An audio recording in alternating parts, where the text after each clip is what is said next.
Hello, আসসালামু আলাইকুম সবাইকে। সবাই কেমন আছেন? আমি রোদেলা রিফা।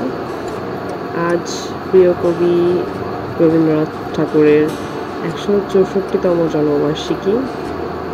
তো শাহজাদপুরে কিভাবে আমরা রবীন্দ্রনাথ ঠাকুরের জন্ম দিবস পালন করি সেটাই আজকে আপনাদের এক নজরে দেখাবো। চলুন ভিতরে যাই। শুরুতেই আমরা দেখতে পাচ্ছি অনেক সুন্দর করে সাজানো হয়েছে। তারপরে কিছু মেলার জিনিসপত্রও বসছে। চারিদিকে অনেক লাইটিং এবং বিশ্বকবি রবীন্দ্রনাথ ঠাকুরের বিভিন্ন ছবি, বিভিন্ন বয়সের ছবি দেওয়া হয়েছে। তো অনেক মানুষের সমাগম। এবং একটু ভিতরের দিকে যাওয়া যায়। এটা অডিটোরিয়াম। এখানে রবীন্দ্র জয়ন্তীর সমস্ত অনুষ্ঠান পালন করা হয়।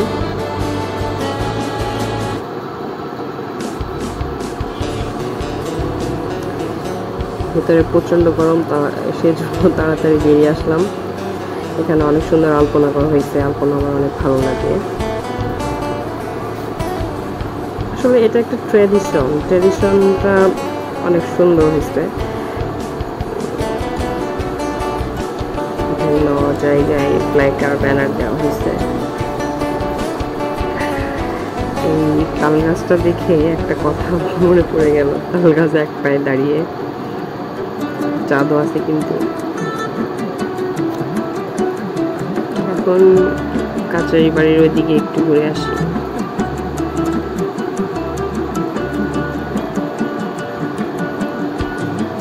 এখানে একটা আমার নামের প্রথম অক্ষর দেখে আমি একটু দাঁড়িয়ে গেলাম।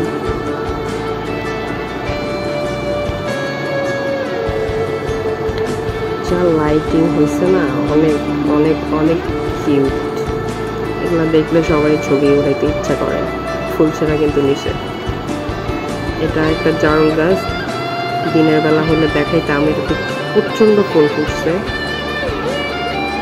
এটাই মূল ভবন কচি বাড়ির। আমি একটু ছবি তোলার একটা ইয়াতে একটু দাঁড়িয়ে গেলাম, কয়েকটা ছবি উঠাই নিলাম। এত ভিড় এখানে যে ছবি তোলার সুযোগই পাচ্ছিলাম না। তারপরেও এক কর্নারে দাঁড়িয়ে গেলাম। তারপরে পেয়ে গেলাম হচ্ছে এই মেহেদির ছাপাগুলা।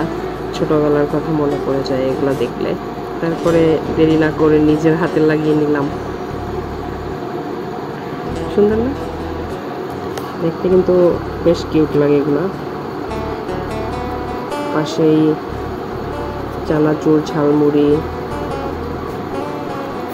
শরবত, বিভিন্ন জিনিসের দোকান বসছে। মেলাটা এখানে বসে না, মেলা বসে আমাদের হাই স্কুল মাঠে।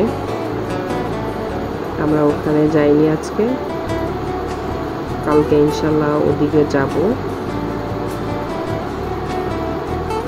এখানে ফুচকা, বেলুন অনেক কিছু আসছে এবং এত ভিড় এখান থেকে হাঁটা যাচ্ছিল না। তারপরে কোনো রকম আস্তে আস্তে সামনের দিকে এগোচ্ছিলাম। সামনে চোখে পড়ে গেল কিছু ভাজা পোড়া দোকান। এগুলা কিন্তু মজা, কিন্তু রাস্তার পাশে তো এই জন্য খাওয়া হলো না। আমাদের এখানকার ট্রেডিশন, তাঁতের শাড়ি, কাপড়, এগুলোরও আজকে হাটবার ছিল। তো এভাবে শেষ করলাম আজকের মতো। এখানে বিদায়। আল্লাহ হাফেজ।